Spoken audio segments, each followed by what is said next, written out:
Estate, the Department of Urban Studies and Planning, which is ranked first internationally, and then the School of, under the Department of Architecture, which now is also ranked number one. So again, we're going to focus on real world decision making and marry that intellectual ideas or that sort of MIT mentality or culture of really striving for thought leadership with the practicality. So you're going to make decisions, all of you are already making decisions about what products are you building. Is it a mall? Is it multifamily housing? Is it affordable housing? Why do you build it? Where do you build it? You have a plot of land, you need to develop it. What are you going to build there? You have a product that you need to build. Where are you going to build it? Construction, when is construction going to occur? What's the timeline? So how zoning and planning entitlements are going to play into that role, into that process. How the product is built. How much does the product cost? What's the construction cost? What are the value that you can expect from the product? How the product is capitalized, meaning how much the market going to pay you for that final product, and when you're going to get the cash flows that correspond to a specific product, because of course you can plan for 10 years in the future, but if the cash flows are not there when the product is ready, you're going to be in trouble. How risk and reward are allocated, so we've got the best, some of the best worldwide experts on finance that are going to help you think about risk and reward and interest rates and cap rates and how do you pitch projects to the capital markets and to the buyers, and to underwrite projects. Okay, so how can you underwrite projects? That depends partially on who you are.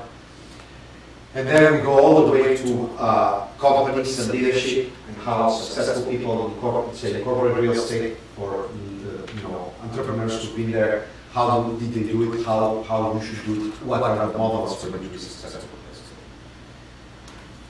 So, of course, real estate it's a very capital intensive industry. So there's two things that really matter in real estate. One, several things that matter. Of course, the design and the location are very important, but of course, these are projects that are very capital intensive.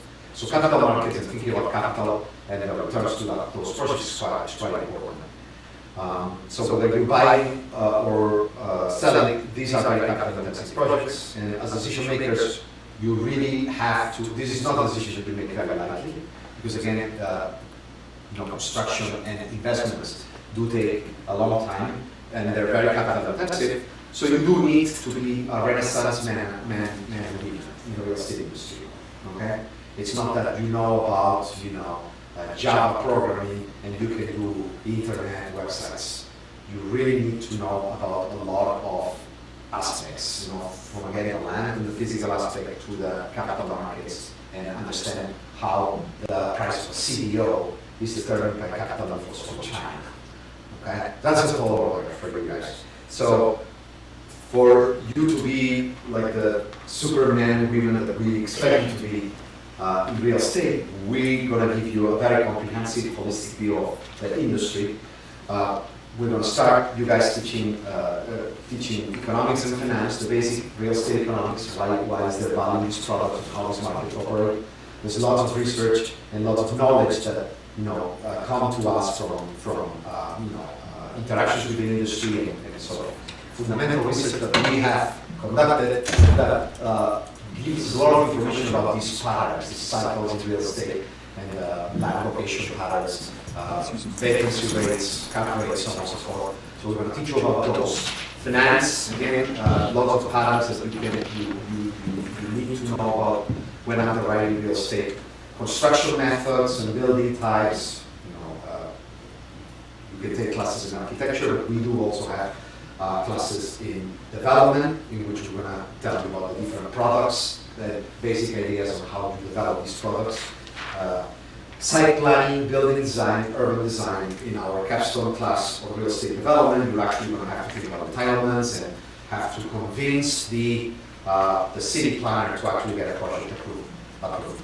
Incidentally, we just hired Cre Shen to be a lecturer this semester. Okay, so if you want to pitch a project to someone who's really discerning and who's really a tough customer, that's the place to be. Okay, Cre Shen is is the chief city planner in Boston for the last 13 years. So he's joining our faculty to teach you guys how to pitch projects so that you're successful with those very pesky city planners who want to do everything. We're going to think also about negotiating law a little bit, negotiating whether they, think about alignment and incentives and legal issues. How do you draft venture, joint venture contract? We're going to talk to some of the most reputable lawyers in these areas and people who've done transactions. They're going to come to the class and tell you exactly how they did it. We're going to teach you about leadership and what's the research and experience from the best real estate, some of the best real estate leaders tell us about how to be a good leader, what's the psychiatry and the psychology of leadership, how do business school professors learn about leadership and what are the important determinants for you to get into a room and make sure that everyone is with you on that room. And very importantly, I think that's a big advantage from our program. We have the right combination, I feel, between very intellectual environment. So this is not just stories or songs. I actually have agents who come there for an hour and teach you the thing and then go back home. And there's no cohesion. I think that the beauty of MIT is that we're very intellectual, cohesive. We have the academics doing high research, but we also are very skill-oriented in the sense that all the academics are quite practical. And the practitioners who teach here are on the field every single day. So let's start with an example here, and let me give you the wealth of knowledge in any class is going to be fantastic. Example of that you'll see in 1 second. Now I'm going to give you this problem. You're a developer trying to build workforce housing in Boston. As you know, it's quite difficult because this has to be affordable, but it's a very expensive construction, super high, very unionized. Okay. You found a well-located 5-acre parcel of industrial zone land, and the local municipality would be willing to resolve to prevent such housing to be developed.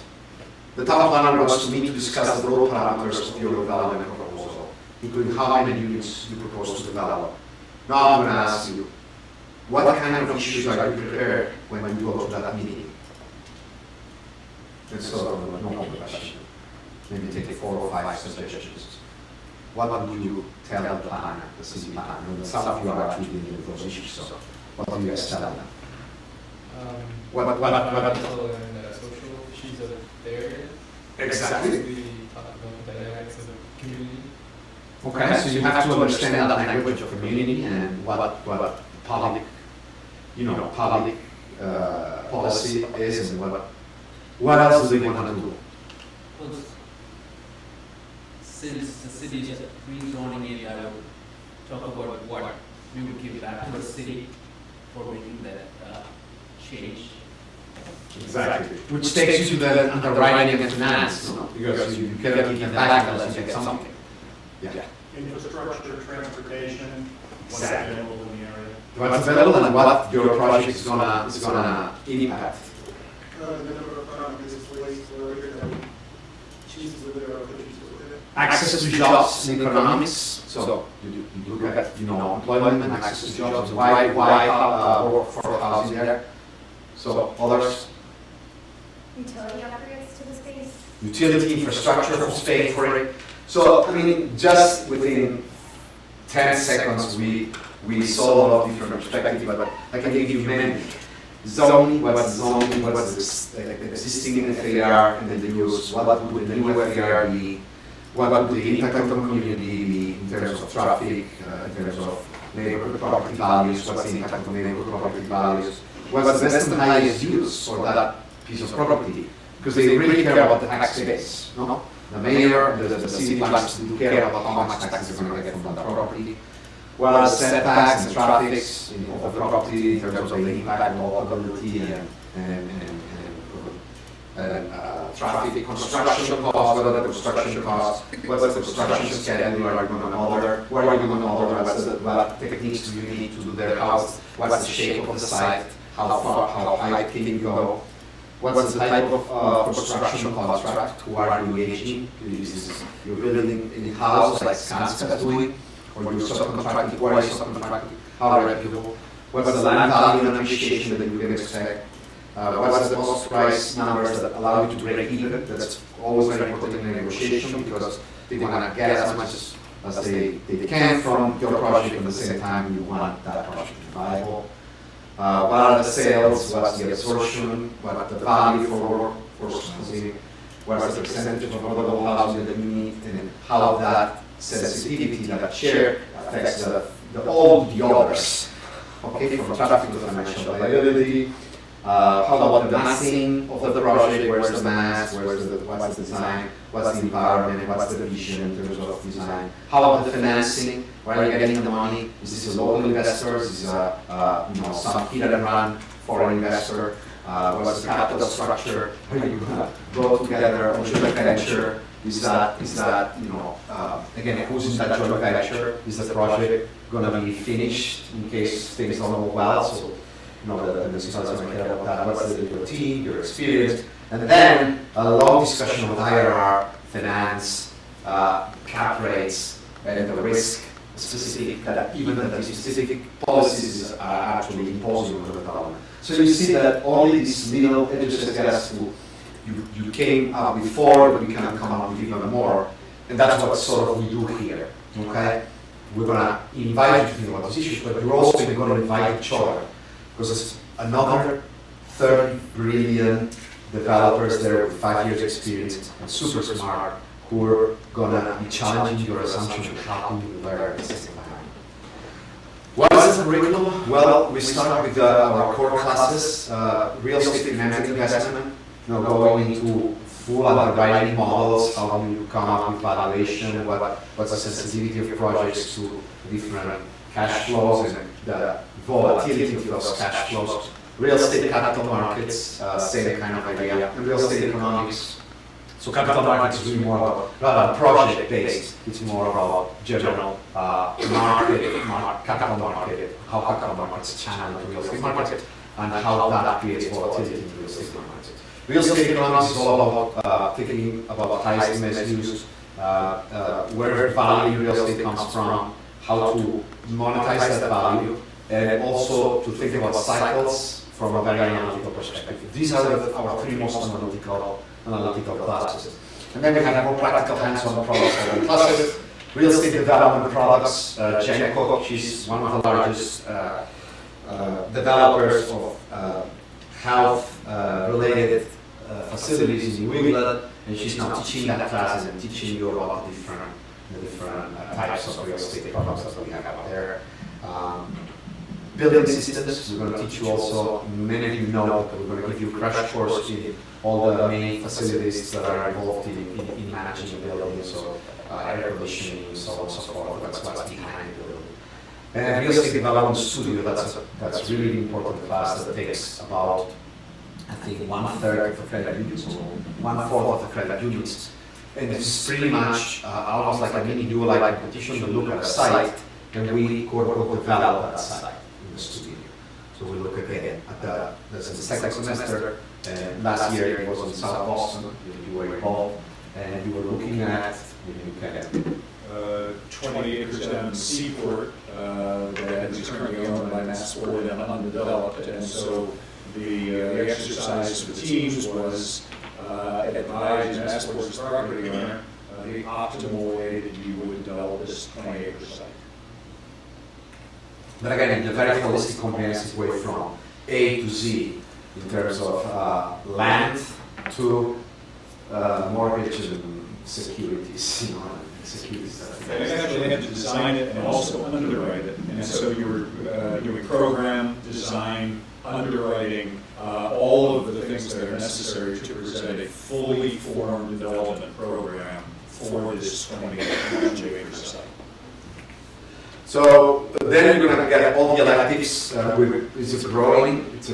I think it's very mature. It's also growing number of electives. So we have some of these electives we've been offering for the last 10 years, and they're incredibly good. But also we have a very large number. We're very aggressive on introducing new electives. Examples of those are real estate ventures 1 and 2. That's relatively new. 6-7 years ago, taught my grad here teaching about contracts and negotiations. Mixed income housing development. I learned some of you are in that arena. Introduction to urban design and development, so again, more city planning aspects. Leadership in real estate, again, looking at what psychological theories tell us about what you're doing.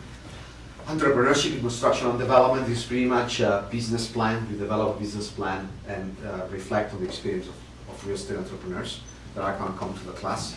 Innovative project delivery, it's really about how to structure contracts to deliver infrastructure and real estate projects. Quantitative tools, we do very analytical. These are our most quant class. If you want to go into hedge funds and things like that, you're going to model in a very complicated way Monte Carlo analysis of cash flows in real estate.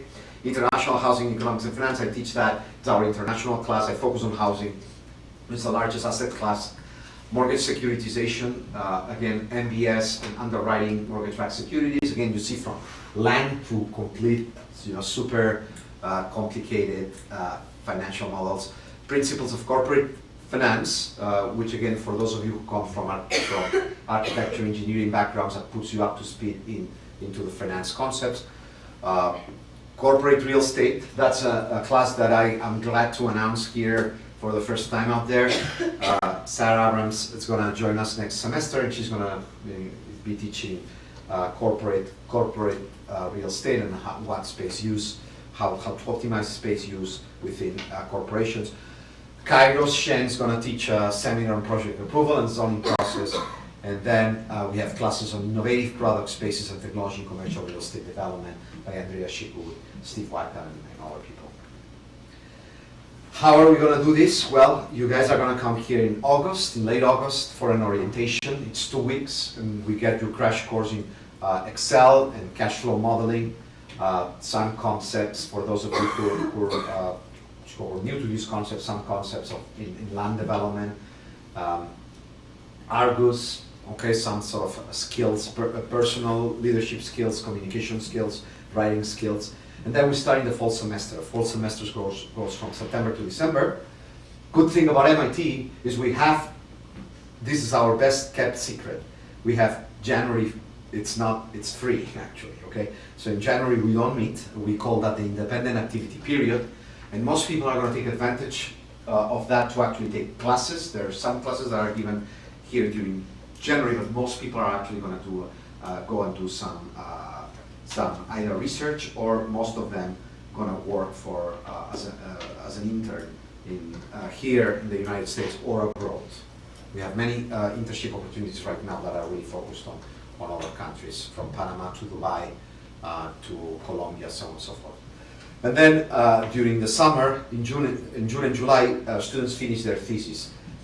If you come here, you're going to get a master's in science from MIT. It's a master's in science from MIT. And in Masters in Science, you do need to get a thesis in MIT to get a Master's in Science. Now, the good thing about this is that most students are finding the thesis process very useful, because, for instance, my advisees are actually taking advantage of the thesis process to contact people out there in the industry about specific project they're interested in, and interview. One of my Mexican students is interested in going back to Mexico and work in private equity. He's a developer right now, so he wants to shift into capital markets and private equity, and he took advantage of the thesis to actually interview 30 or 40 of the top people in private equity in Mexico. That said, some people are now taking the option of getting a third semester here in Cambridge. Most of the times, I think that up to very recently, 3-4 years ago, Very recently, yes. 90% of students would actually do this program in 9 months, and you're done. No, September, come in, July, you just get out with your Master's in Science from MIT. Now, some people are starting to come for another semester to take, because we have more electives, and some of them, they want to take an internship in the summer, and that's also perfectly fine if you want to. Okay, so again, foundations. Very strong knowledge. This is MIT, so it's going to be scientific, and you're going to think carefully about stuff, but at the same time, we're looking at skills. And the other two sort of pillars here are the relationships. As I told you, I learn from you guys. You learn from each other. Okay, this is the MIT mentality. We all learn from each other. And we generate opportunities for each other. And also some of you are going to start up some kind of internet startup on internet, selling commercial real estate, something like that, and you're going to use the knowledge from another student. Okay?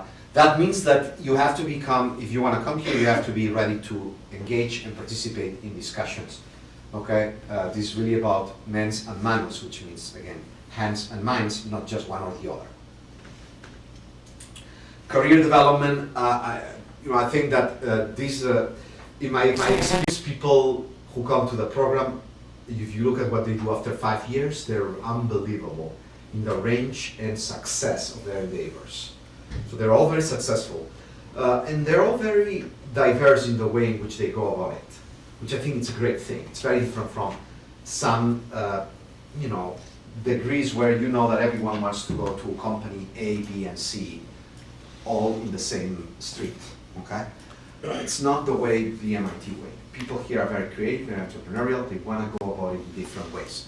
So we're going to see 5 years down the road, some people do work for large corporations, some of them are in development, some of them are in asset management, some of them started their own internet startup, which 2 of my students did. So very diverse. After 4 or 5 years, our students are incredibly successful. We do cultivate relationships with the industry partners. I'm going to talk to you about it later. And we have an alums network that's supportive of your career endeavors. So we have right now about 1,000 alums out there, all global and in the US, that these guys are going to be your best friends in terms of networking and finding opportunities.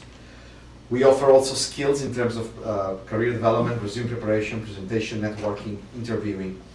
And there's a number of opportunities here that come for you as a student. The internships, ULI annual meeting, we organize with Harvard, career day, and there's many other opportunities. Some of my students are doing research here with me, and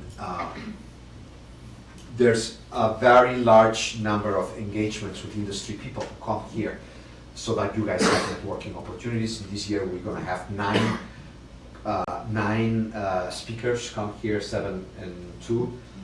We're going to have the annual an annual meeting of the RIFA, Real Estate Finance Association of Boston, here. We had the meeting of the NARIM, the National Association of Real Estate Investment Managers, happened here last week. So we have 30 people from UBS, all the BlackRock, all the major fiduciary investors come here and tell us about their projects, and other opportunities which I'm going to talk about in a second. So I think that people here, again, what kind of career path? The good thing about MIT, it's so diverse. I cannot tell you, all of you are going to go to work for investment bank, okay, which is the career path in some of the programs. That's not it here. Many of you are going to be in development. Many of you are going to be in finance, mostly. Some of you are going to be in asset management. Some of you are going to be entrepreneurs in the real estate arena, very broadly defined. Some of you are going to be in advisory services, doing consulting and so on and so forth, even working for the government. Some of you are going to be in corporate real estate, working for CBRE or some of the big companies in the industry, or big corporations that have to manage real estate. Some of you are going to be investment managers, so on and so forth. Okay, so there's no one size fits all. It's a very entrepreneurial program. Industry partners, we do work directly with all of these guys: AW, Boston Properties, CAR, CBRE, Cisco, Cre, DTZ, Geotel, Hines, InvestRich, LaSalle, Narit, NCC, New England Development, RNC, Orifco, Portsmouth Prologis, RCA, Soyac, TA Associates, UBS, and Siemens. And we're working on increasing that presence. These guys come here, they talk to you, they talk to us, we do research together. Some of you are going to end up doing thesis with these people, using their data and networking with them. Very good direct relationship between the center and the industry. That's part of our job. Okay. So why, if you ask me for a pitch, which more than what I'm pitching already, why would I recommend you to come to MIT? I think we do have, bar, some other places up here, upriver, we have, I think, what's the best brand available in terms of recognition, global recognition. In Massachusetts Institute of Technology, it's well recognized globally. I think it's also associated with very practical and engineering type people. I think that's a very strong plus for us. It's a 1-year program compared to MBA programs that take 2 years. I was a professor at MBA, but an MBA program, so these are great programs too, but maybe that's something that you wanna do faster. And I think, again, we're comprehensive, very holistic, we're very rigorous, we're intellectually serious. Okay, so you know you have a brand and a reputation behind you, but at the same time we're focused and practical. Okay. So maybe I want to take advantage of having an alum here, which it's a bit of a stage, pre-stage conversation, but things that you have to think about. That's what or if you talk to our alums, and I would encourage all of you to, if you haven't done that yet, to contact Trish and make sure that you talk to an alum. And I think that the kind of questions that you want to ask them is, what were you doing before you came to MIT? I just talked to you and I got a very good sense. You're pretty much on target on those dimensions. What made you want to apply to grad school? Because maybe it's a long-term decision. It's a huge commitment financially and time-wise. Okay, so you've got to think about it. Why our MSRE program? What did you like most and least about it, and what are you doing now? So maybe, Steve, I can pick your brains and. Sure. I guess I'm the only alum here. Yeah. I'm Steve Weichel. I am a class of 2008, an alum of the real estate program and the planning school. So what was I doing before I came to MIT? I was a developer.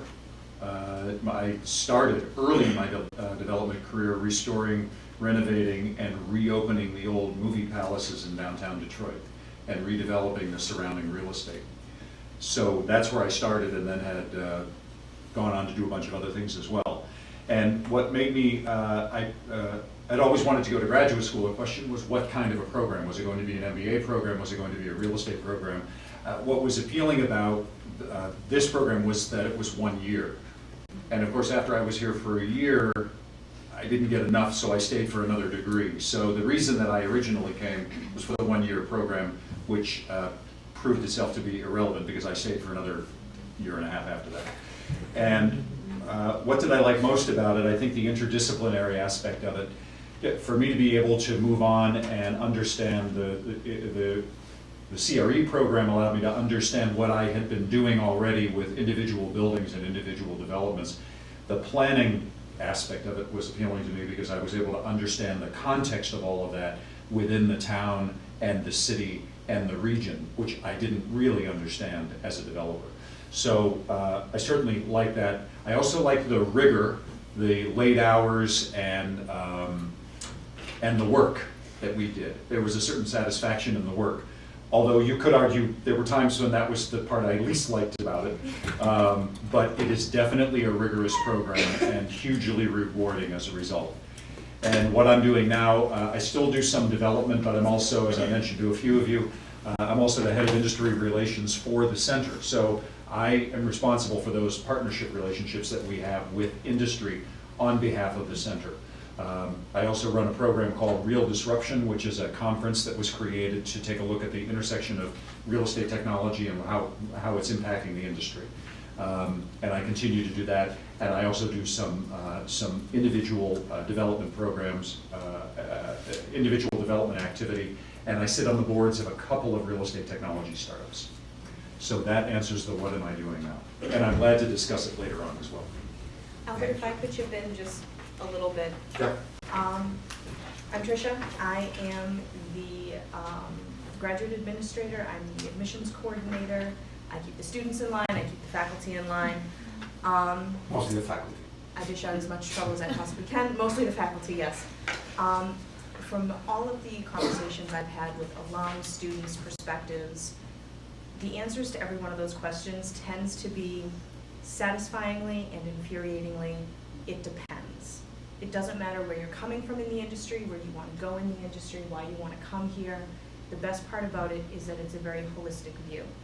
A perspective I was speaking with earlier today had said, you know, I was looking at this school, I was looking at that school, but it wasn't really clicking for me, and I'm not, you know, I don't know if it was because of this reason A, reason B, and I said, you know, it kind of sounds like it's because they were more focused on this particular aspect, whereas we're giving you both the finance and economics and the development side.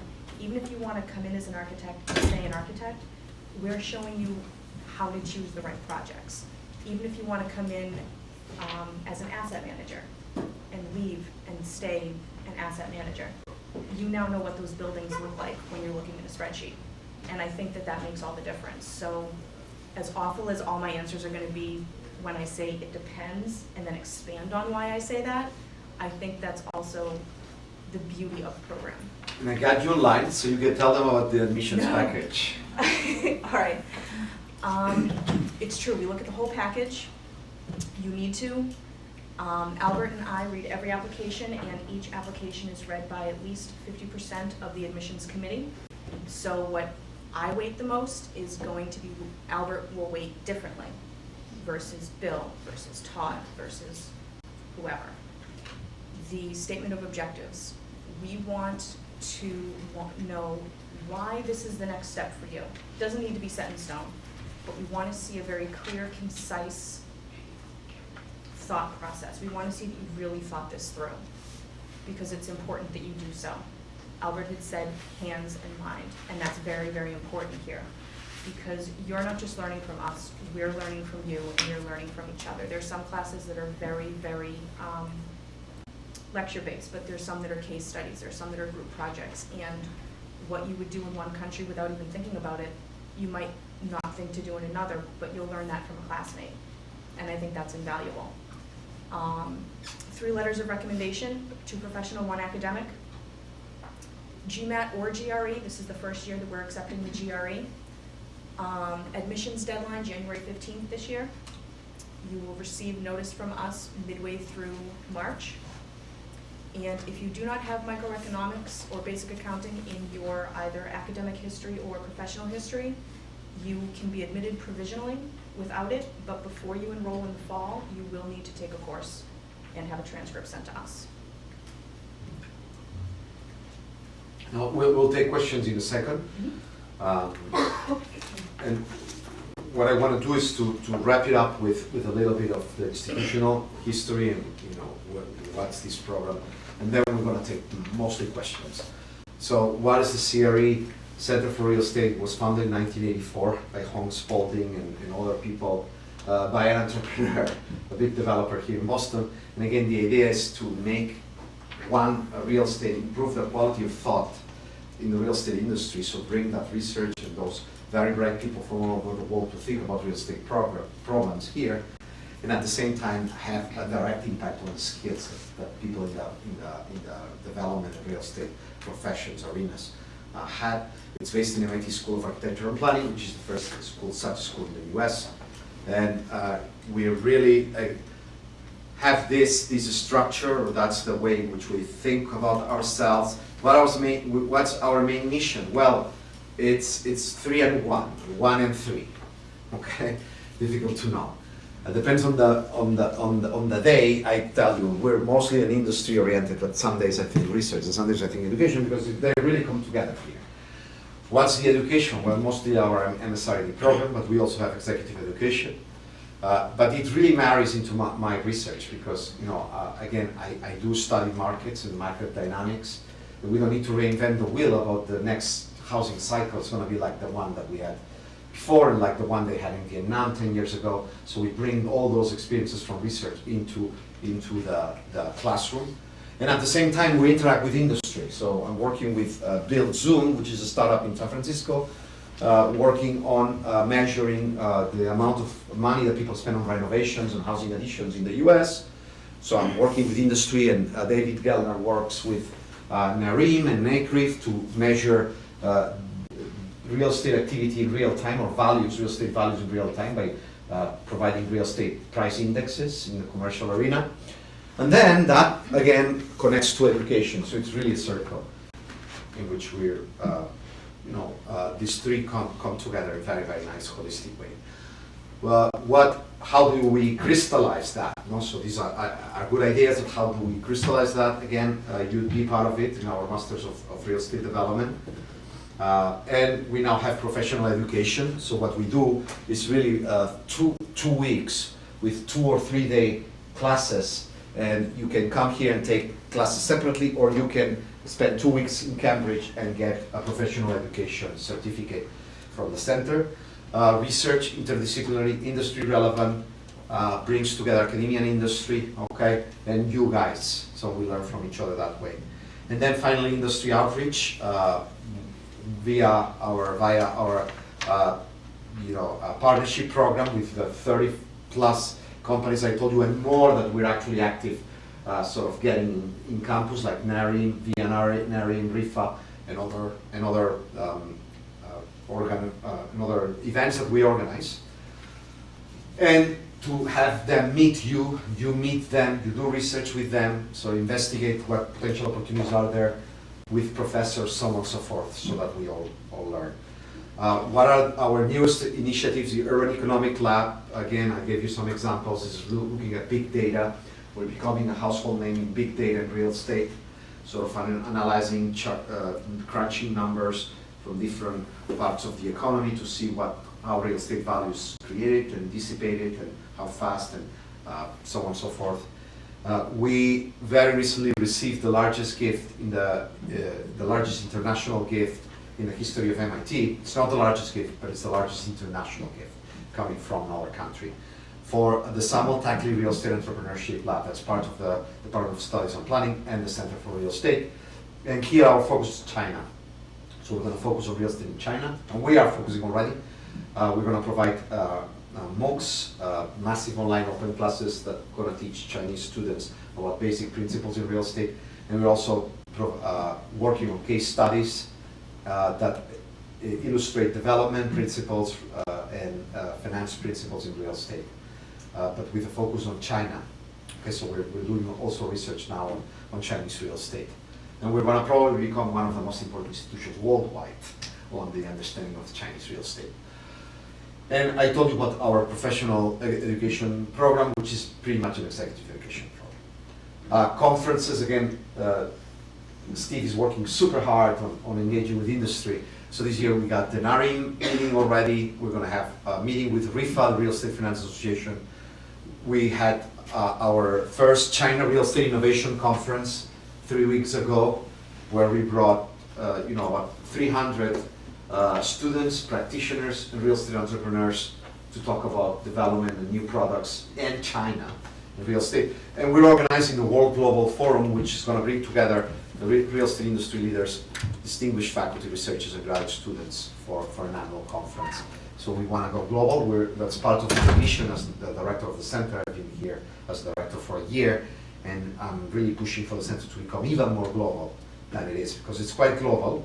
As you'll see, we pretty much are all over the place. Professors, students, projects, we do all over the place. And again, we're going to become even more global. Enough of me talking, and now let's hear about your questions. And if you want, Trish and Steve can help me answering. But I'll be glad to take any questions. Or maybe online. I know that I know we got a lot of questions online last year. Oh, no. It's actually not running this year. No one has a question? I find that. Anyone want to start us off? Come on. Go ahead. I can start Sir. off with a comment. Perfect. I'm an alum undercover. I was actually in the very first class here. The class Welcome meeting. back. Yes. And I have to tell you that Albert is completely correct. One of the most important things to take away from this program is the interaction with other students and the late nights that go on doing casework for Bill Wheaton or whoever is doing finance. Lindsay Galen, I believe it is now, right? But you'll completely engage, and I will tell you, I have an undergraduate degree in civil engineering, a master's degree in civil engineering. I have never had the adult learning experience that the 1 year I had here empowered me with. And I keep in touch with those people, and I've done some deals with those people, and it's one of the nicest attributes you'll take away from you here is the connections you'll make. Sarah Abrams, who you're admitted, I spent the last weekend with her in Indianapolis at another alum's home.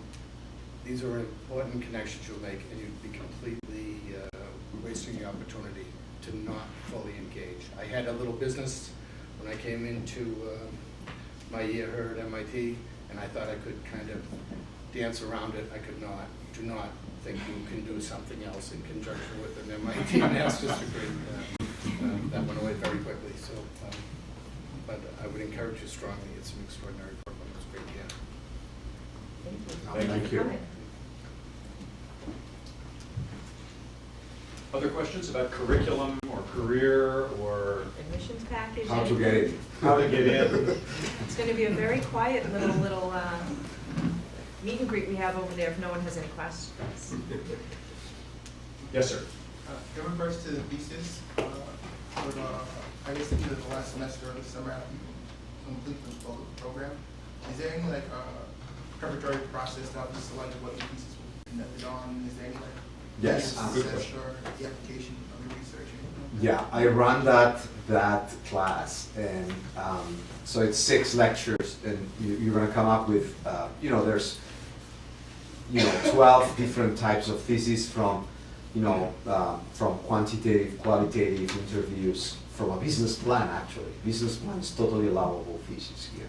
The sense of how practical we are, and you're going to develop that plan, that thesis plan during February and March.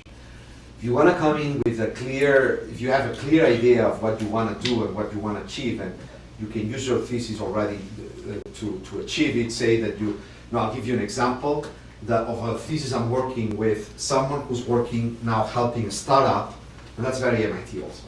A startup that they have this furniture that you can modify the configuration of the furniture via the furniture moves itself. Okay, so you can configure how the furniture is going to move and adapt to the space via On your cell phone. cell phone. Okay, and that's a project for Media Lab. And my student wants to work with them and engage and find a marketing plan. So that's his thesis. No, some people are going to come here with already an idea also of something they want to pursue, and they use the thesis, quote unquote, as a way to also become someone well known up there. It's a piece of like 100 pages. Anyone who's interested in that arena is going to read it. It establishes you as an intellectual, and a presence in that arena that you want to establish yourself. So again, either you come with a clear idea, or if not, we develop one in February or March. We help you find a thesis advisor based on your interests and the topic that you're looking at, and our faculty interests and research areas. A proposal's due, so we have a sense of your topic, where you're thinking of looking for data, or where you're thinking of interviewing. Is there data? Because if you don't have a place you can get data, whether it's quantitative or qualitative, there's not much you can really write about. But to Albert's point, some folks will use it as a way to tick off a box to get your requirement taken care of. Other people will really use it to their advantage, to create a business plan, to move themselves forward, to make themselves an expert in that area, a pioneer in the field, and that's really the way to think about it. And that's also because it's online. When people Google you, they will see your thesis, and that's up there forever and ever. You can't make it go away, so you might as well make it something that you're really proud of, because I can't do anything about that to make it go away. But it's, many students have used it to their advantage. They've used it as a business plan. They've used it to create new indices that partners have said, yeah, we have whole teams of people working on this. Yeah. Yours is better. We want what you're doing. Yeah, people trade on those. So it's a really good way to advance, and it's your. We don't tell you what you want to do. You tell us what you want to do, and we make it possible, if at all possible. We leverage our industry partners, our faculty, and faculty around the institute to help make it happen, and our alumni network, who are at these companies that say, you know, we do have data, I know this person, you can talk to someone, because when you're a student, that's when everyone wants to talk to you. People don't really want to talk to you and help you with your research as much when you're out in the field, but when you're a student and you're intellectually curious, they want to tell you everything that they know about what you're researching right now, and that's the time to do it, is with your thesis. Yes. Do you mind? Young lady. No, please go. So this is maybe more of an admissions question. So do you ever have candidates that maybe already have an MBA or sort of are later in their careers? And if so, I think I saw maybe the average age is sort of 30-ish, but you have some outliers that are sort of 40, 50. And I'm wondering what that profile is and, you know, why that person fit with the program at that point in their career. I have my favorite answer for you. It depends. So we do see outliers, and we admit them because they can do the work.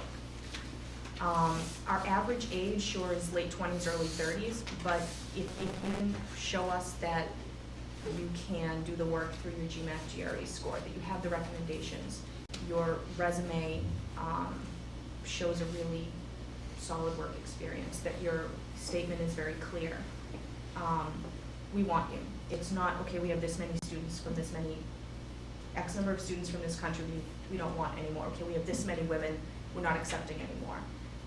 It matters to us what you can do more than anything else. So it's not necessarily looking at the number of your date of birth. Yeah, we're not gonna look at even your age. I think actually, if you ask me, one of my favorite students in the last 2-3 years was 55 or 60. Yeah. So, Yeah. and he brought a lot So- to the class. Tremendous amount of wisdom. Tremendous amount of wisdom. Someone who moved from investment banking and, you know, because that, he was fed up with that.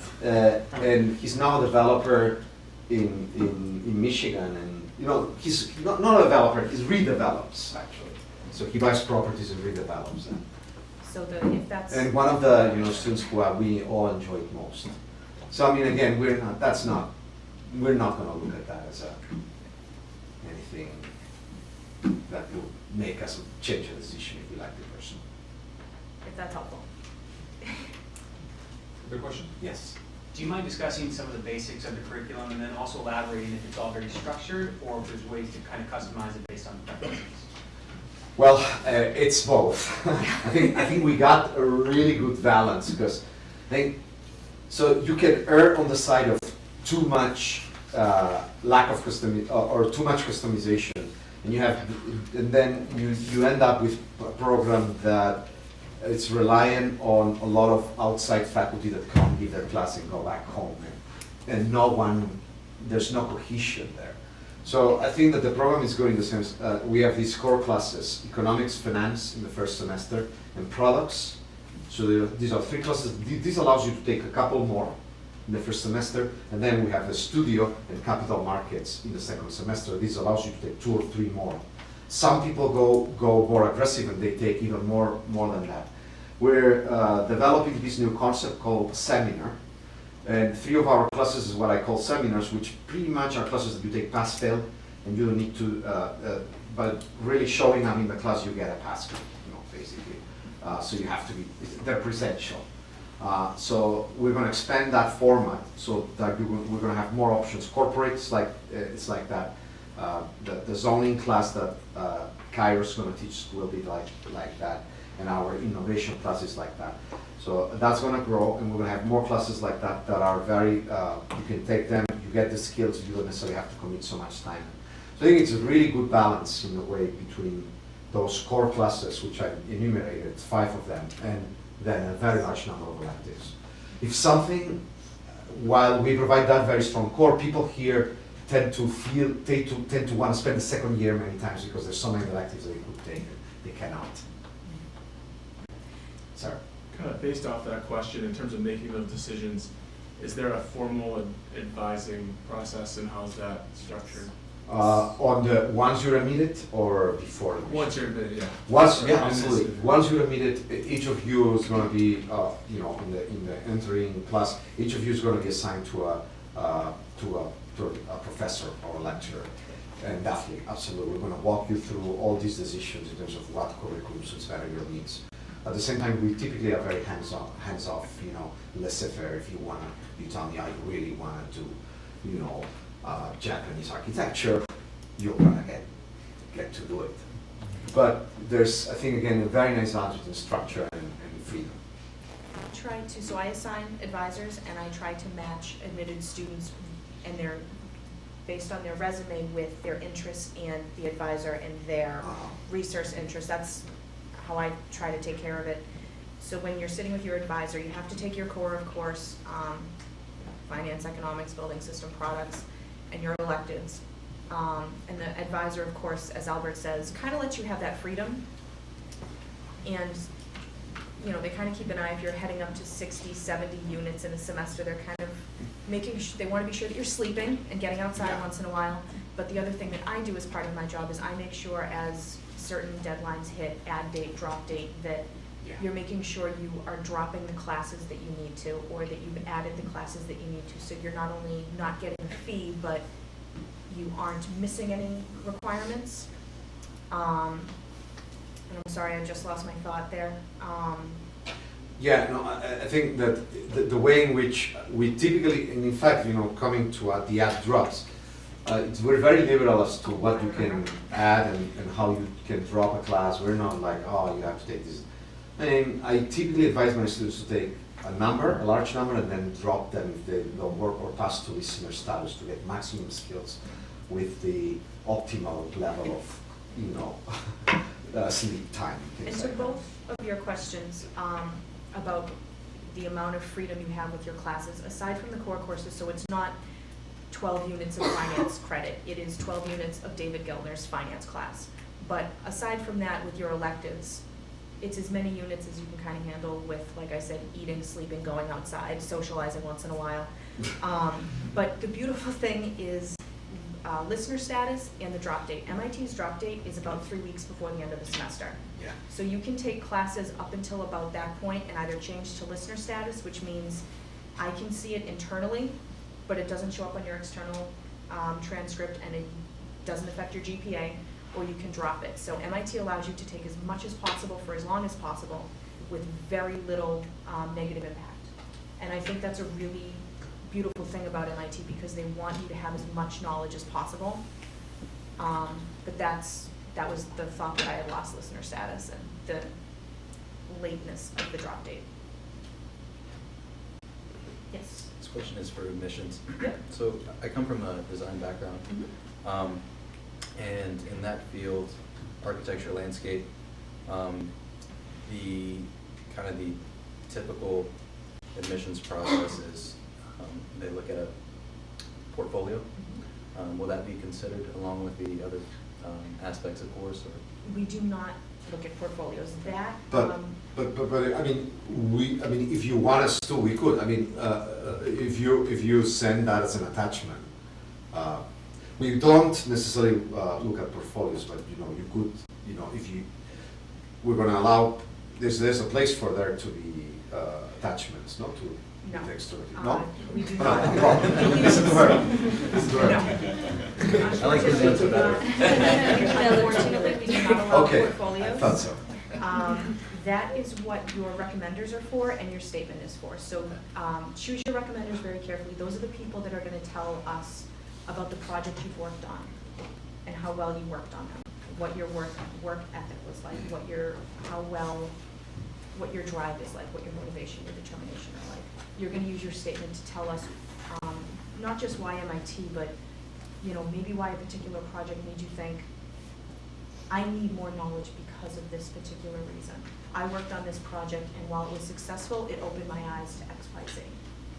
Actually, continuing on what you said, there's an academic aspect to it too, because we put more emphasis on the portfolio rather than grades when you're in architecture. So still, that wouldn't be something that you consider. Maybe in the future, but unfortunately at this time, no.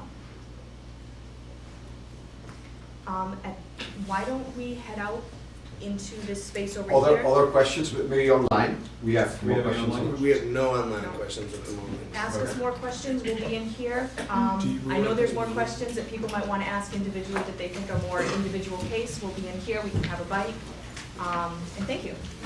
Thanks, everyone.